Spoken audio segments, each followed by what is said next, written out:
Olá pessoal, eu sou Marcelo Apson e sejam bem-vindos ao canal literário. Pessoal, hoje nós vamos conversar sobre este inusitado clássico Frankenstein, da autora britânica Mary Shelley. Frankenstein é uma boa obra para quem não é muito fã do gênero horror. Qual o contexto em que a obra foi escrita? Fique comigo até o final e vamos descobrir juntos. Mas antes, se você é novo no canal e gosta de resenhas de grandes clássicos da literatura, dicas e muito mais, então aproveite, já se inscreva no canal, deixe sua curtida, ligue os sininhos para ficar por dentro dos lançamentos de vídeos que são feitos todos os domingos às 17 horas. E lembrando que comprando qualquer obra aqui exposta ou qualquer outra, desde que pelos links abaixo, você não paga nada mais por isso e você apoia o canal com uma pequena comissão. Desde já eu agradeço o seu apoio. Pessoal que acompanha o canal já faz um tempo, talvez se surpreenda com esta resenha, porque realmente esse gênero, horror, não é um que eu tenho priorizado aqui no canal. Na verdade, até estou tentando lembrar se teve alguma outra obra desse mesmo gênero que eu já li e resenhei, e provavelmente não. De fato, eu não sou muito fã deste tipo de literatura, mas devo dizer que eu gosto assim de fantasia, ficção científica, e são gêneros que eu, por exemplo, não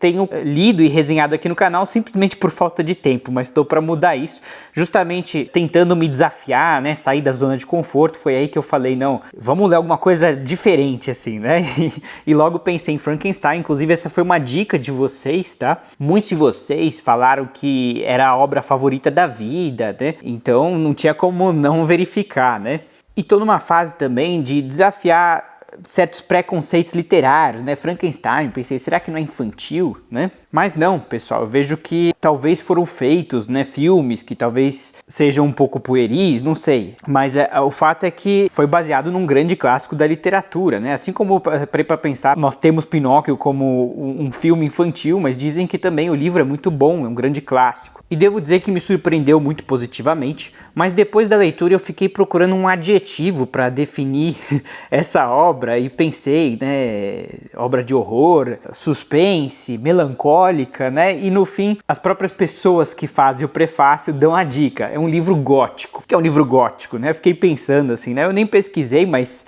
vou dar a minha definição pelo que eu li, e já estou lendo também O Médico e o Monstro, já vou comentar um pouco sobre essa edição. Um livro gótico, ele tem uma temática pesada, assim, né? Parece que ele flerta assim com o horror, né, com o fantástico, mas muito mais do que isso, parece que os protagonistas estão sempre envoltos em nuvens de pensamentos negativos, um certo pessimismo, né? Eu tô acostumado com o realismo, onde os finais nunca são felizes, mas eu francamente não estava acostumado com uma obra onde o começo, meio e fim são muito tristes, assim, são realmente deprimentes e melancólicos. Portanto, já fica uma advertência: se você não gosta de uma literatura muito carregada, com emoções negativas, talvez este livro não seja para você. Mas se você não se incomoda ou quer conhecer algo diferente, eu altamente indico. Então, falando antes aqui da edição, tá? Temos um 3 em 1, né? Aqui Frankenstein, da Mary Shelley, O Médico e o Monstro, de Robert Louis Stevenson, e o famoso Drácula, do Bram Stoker, né? São três autores completamente diferentes, mas são unidos justamente por essa temática gótica, né? Eu já tô no Médico e o Monstro e tô percebendo que ele vai nessa mesma temática do Frankenstein, assim, né? Personagens muito preocupadas com o amanhã, carregadas de culpa muitas vezes, né? É bem interessante. E antes de entrar aqui na obra, falando um pouquinho da autora, da Mary Shelley, né? Eu não conhecia ela, né? Aquela coisa, a gente lê e fica curioso, especialmente porque é uma obra tão carregada de sentimentos negativos que a gente para pensar que, no caso, a autora deve ter passado por situações terríveis na vida para ter tanta negatividade para pôr no papel, né? Porque eu sempre falo isso, não custa repetir, né?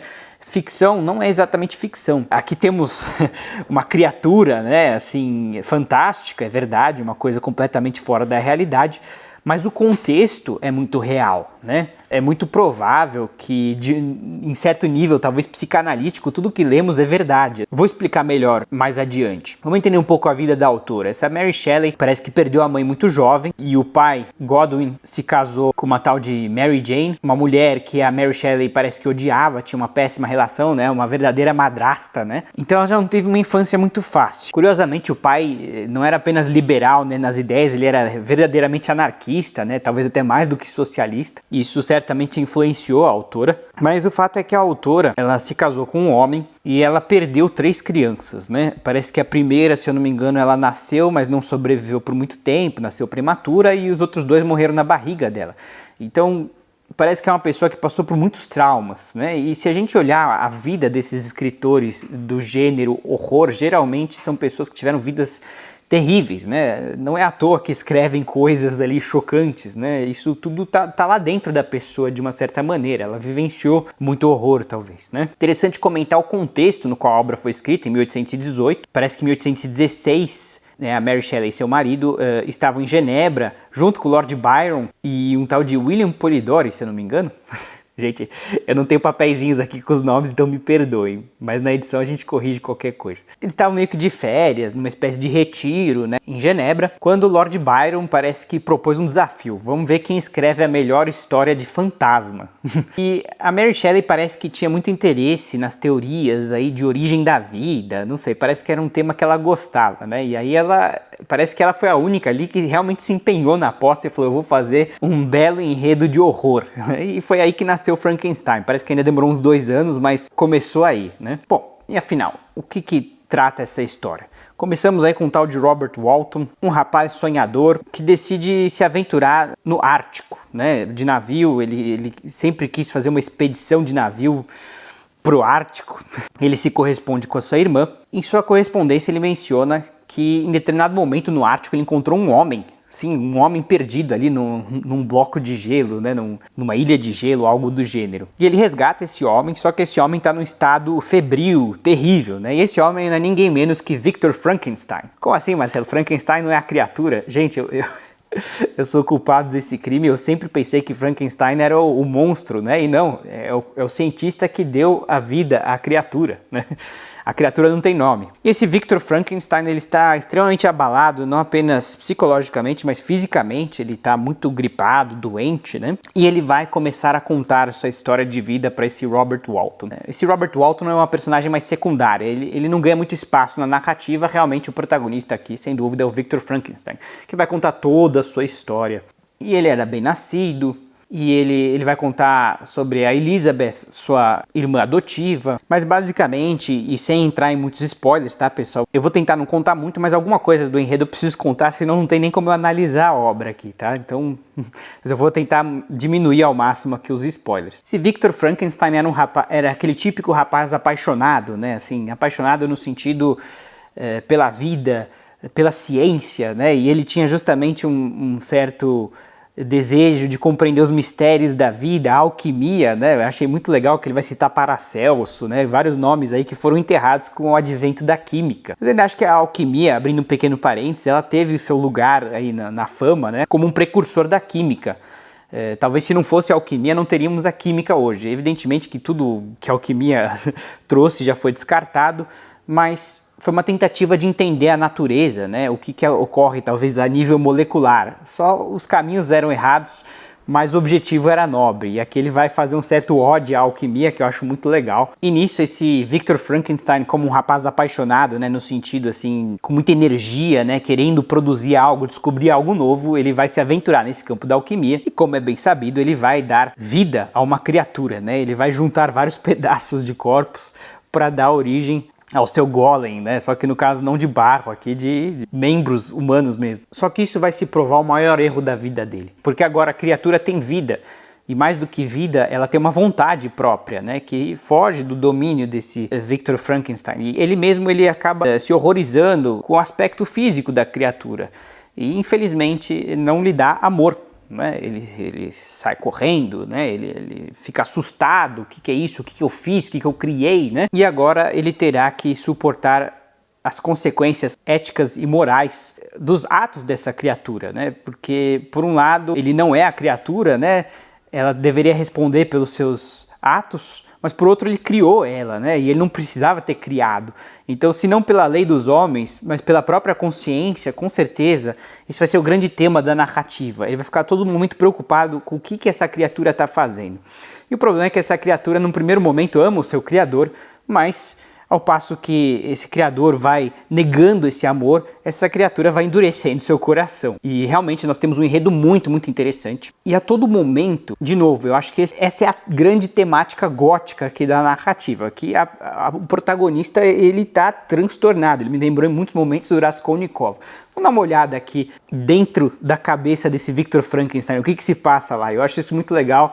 quando o autor, no caso aqui a autora, ela nos revela os pensamentos do protagonista. Conforme me aproximava de casa, porém, a tristeza e o medo voltavam a tomar conta de mim. A noite também me envolveu, e quando mal podia enxergar as escuras montanhas, me sentia ainda mais deprimido. A paisagem parecia um vasto e sombrio cenário do mal, e obscuramente pressentia que estava destinado a ser o mais infeliz dos seres humanos. Ah, minhas profecias eram verazes, e só se enganaram num único ponto. Em toda a desgraça que imaginei e temi, não concebi um centésimo da angústia que estava fadado a sentir. Estava completamente escuro quando cheguei aos arredores de Genebra. As portas da cidade já estavam fechadas, e fui obrigado a passar a noite em Serrano, num burgo a meia légua de distância da cidade. Bem pesado, né? Só umas poucas linhas, mas a gente logo fica assim, pessoalmente transtornados com tamanha melancolia e tristeza, né? Mas além disso, eu acho que a criatura ela é muito bem explorada pela autora. A gente vai acompanhar uma criatura deformada que tem consciência da sua deformidade e, portanto, tem medo de se aproximar dos humanos. Os seus sentimentos, né? Ela tem sentimentos. E a sua revolta, que de certa maneira é muito justificada, né? Já que seu criador não lhe dá amor. Então a gente vai transitar entre o protagonista e a criatura, né? O foco narrativo é sempre o Victor Frankenstein contando a história, mas às vezes a criatura vai contar sua história para ele, né? Então vai meio que mudar o foco narrativo para a própria criatura. E tem outras personagens, tem o Clerval, que é o melhor amigo do Frankenstein, tem a Elizabeth, que é a meia-irmã dele, o pai, a mãe. Temos um enredo muito interessante, muito trágico, é claro, como eu falei, o livro é triste no começo, meio e final.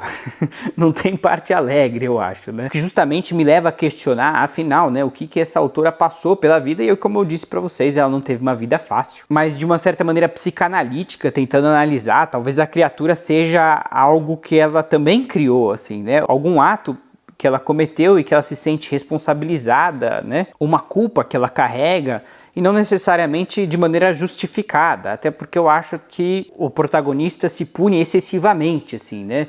Por, digamos, um erro inadvertido, assim, né? Ele tem uma consciência que lhe atormenta excessivamente, né? E realmente chega a beirar a neurose, a tamanha culpa que ele sente. Que, de novo, nos faz refletir sobre o que essa autora passou para ter escrito algo tão melancólico e carregado de culpa, assim, né? Será que ela se culpa por ter perdido suas crianças no ventre, né? Ela, obviamente, que não tem culpa alguma, mas talvez, né? Aquela coisa, a pessoa, às vezes, tem esse sentimento de culpa. Então é interessante a gente fazer essa reflexão. Quem me acompanhou nas outras redes, né, viu que eu fiz umas certas críticas à obra, né, mas é porque eu estava no começo. De fato, eu tenho sim algumas críticas à obra, vamos às críticas, né, vamos fazer uma avaliação ponderada. Primeiramente, né, no momento em que essa criatura surge, francamente eu esperava algo mais, assim, né, como assim, Marcelo? Olha, se a gente for ler os trechos, vai falar que ele juntou os pedaços ali e de repente a criatura abriu os olhos. Eu estava esperando aquele choque elétrico, né, uma encantação, alguma coisa ali mais, né? Eu achei um pouco anticlímax isso, né? De repente a criatura abre os olhos, não tem grandes explicações. Por mais que as explicações sejam fajutas, eu acho que o legal de um gênero fantasia é o narrador querer te convencer, né, de alguma teoria maluca, né?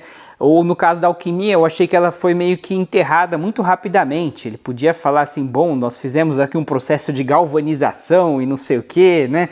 Eu gostaria de escutar alguma maluquice aí, mesmo que não tenha sentido nenhum, acho que seria muito interessante, né? Mas não tivemos isso. Eu achei que tivemos um bom começo com a alquimia, Paracelso, né? Eu não conheço nada disso, eu gostaria de ser apresentado a isso, e não só isso, eu gostaria de ser levado às últimas consequências da alquimia, né?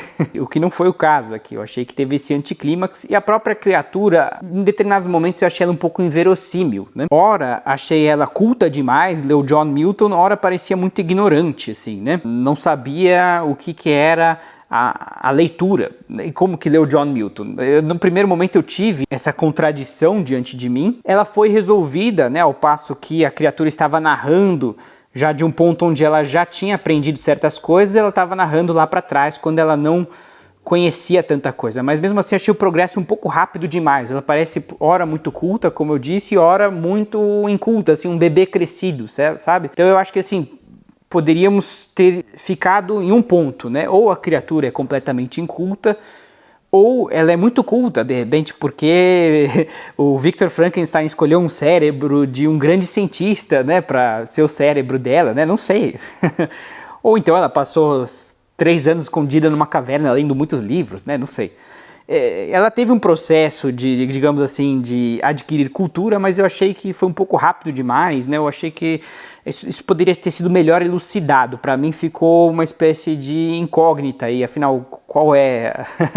quem é essa criatura, né? Interessantemente, eu estava lendo críticas a esta obra, não no sentido negativo, mas críticas assim, né, avaliações, né, pessoas que realmente se debruçaram sobre a obra e procuraram identificar temas, né, e um deles é uma crítica, pasmem, ao iluminismo. Essa Mary Shelley, ela tinha ideais, digamos, liberais, que ela herdou do pai, mas ela não era tão extremista quanto o pai, que era mais anarquista, né? Ela entendia que a liberdade desenfreada poderia ser um grande problema aos seres humanos. E aqui a grande crítica ao iluminismo é que não necessariamente o progresso científico leva ao aumento do bem-estar das pessoas. É verdade que a gente tem inúmeras comodidades hoje graças à ciência, né? Mas é fácil a gente ver vários outros pontos onde, graças à ciência, desenvolvemos as piores coisas da humanidade, como a bomba atômica, por exemplo. Agora está em voga, né, o filme Oppenheimer, né? Eu não vi ainda, tô querendo ver, mas é um dos grandes exemplos onde a ciência descobriu uma coisa terrível, né?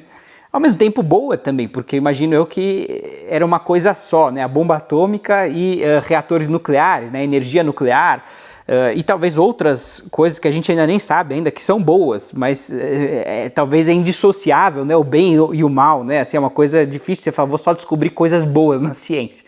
Então aqui era uma crítica, olha só, esse Victor Frankenstein, ele queria ser um grande cientista e acabou fazendo um grande erro. E agora a grande discussão da vez é a inteligência artificial, né? E esses dias eu estava justamente vendo o filme Matrix, que era justamente sobre isso, né? Criamos a inteligência artificial e os computadores nos dominaram e agora nós somos escravos dos computadores. É uma coisa meio terrível de se pensar e até mesmo possível, né? É um futuro possível, seria uma distopia, né? Mas é bastante plausível. Então fica de alerta, assim, né? Obviamente que o progresso científico é algo, na minha opinião, imparável, assim, né? Você não pode pôr um freio nele, porque você não consegue parar os cientistas, são milhares aí de cientistas, centenas de países diferentes, trabalhando em frentes diferentes, você não consegue controlar tudo e todos, tem a iniciativa privada, né, que tem seus interesses, tem o capital por trás, então é algo imparável. A inteligência artificial, por exemplo, o máximo que podemos fazer é regulá-la, mas mandar parar as pesquisas é impossível. Agora, uma vez que já foi, já era. Então, eu acho que fica como um bom alerta, assim, né, nessa época que nós estamos, onde parece que agora a tecnologia vai, digamos, dobrar de nível a cada 2 a 5 anos, né? Não sei. A gente olha as grandes revoluções da humanidade, né? A idade do bronze, do ferro, demorou 500 a 1000 anos para ocorrer uma, né? A revolução industrial, 100, 2 centenas de anos. E agora a gente está em revoluções de 2, 5 anos, né? Não sei. Então, o progresso científico agora, ele está numa espiral ascendente, né? E isso deveria nos acender o alerta, eu acho. Talvez é uma das mensagens do livro, sim, uma mensagem muito sóbria, que não é apenas esse livro que faz esse tipo de alerta, né? Vários outros livros aí de ficção científica trabalham com esse tipo de temática. Mas é interessante a gente entender que isso aqui foi uma crítica ao iluminismo. Não que ela fosse anti-iluminista, né? Não vamos descobrir coisas novas. Acho que até o fato de ela trazer essa temática é porque ela também tem interesse no progresso científico e tudo mais, mas ela era a favor de algum tipo de regulação, que eu acho extremamente salutar, especialmente nos dias de hoje. A gente deveria passar, talvez o mesmo tempo que está passando, desenvolvendo coisas novas, pensando sobre os possíveis perigos delas. Mas no geral, pessoal, eu gostei muito dessa obra, tá? Eu confesso que no começo eu estava incomodado com essas contradições que eu falei, né? Da criatura, certos detalhes anticlímax, mas o enredo é muito bom, ele é muito envolvente, eu li muito rápido essa obra. Eu altamente indico, talvez, assim, né? Se você não gosta de algo muito carregado, né? De negatividade, então talvez essa obra não seja para você, se você não se incomoda com esse nível aí de negatividade. É uma ótima pedida, longe de ser uma obra infantil, acho uma obra muito madura, tá? respondendo a pergunta no início do vídeo. E eu espero sim conhecer mais obras como esta e quem sabe vencer meu preconceito literário contra o gênero do horror. Tanto é que eu já tô lendo O Médico e o Monstro, tô no começo e estou adorando, tá bom, pessoal? Então é isso, espero que você tenha gostado desse vídeo. Se você gostou, deixe seu like, se inscreva no canal para mais e nos vemos na próxima. Um grande abraço.